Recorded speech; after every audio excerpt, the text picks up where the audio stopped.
বাবা নেই, বাড়ি নেই, থাকে ভাড়া বাসায়।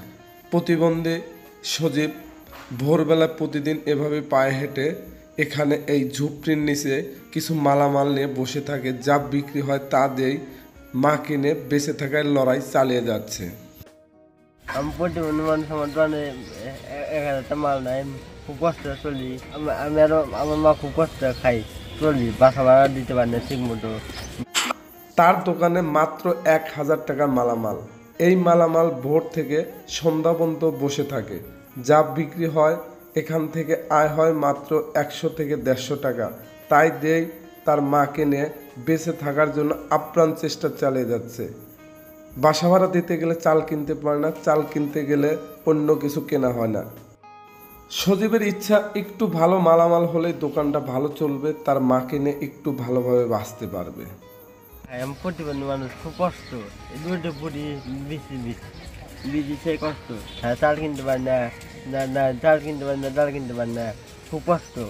খুব কষ্ট জীবনটা চলতেছে, বুঝছেন? আপনার সবাই মিলে যদি আমার মাল তুলে দেন, আমার খুব উপকার হয়। আমি খুব বাঁচি, আমার খুব কষ্ট আছে।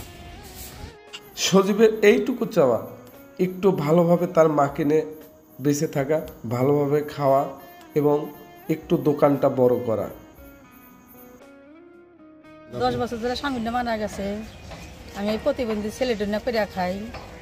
আমার বাড়িঘর কিচ্ছুই নাই, 35 বছর ধরে ভাড়া থাকি। 1000 টাকা বাসা ভাড়া এই দিয়ে আমি এই ছেলেটা নিয়ে টুকটাক করে, মানে খুব কষ্টের জীবন আমার। দোকানে 1000-1200 টাকা মাল আছে, এর মধ্যে মনে করেন যে আমি যে সাথে একটু নিমকি টিমকি বানাই, এটা ওটা দিয়ে মনে করেন খুব কষ্টের দিন চলে আমার।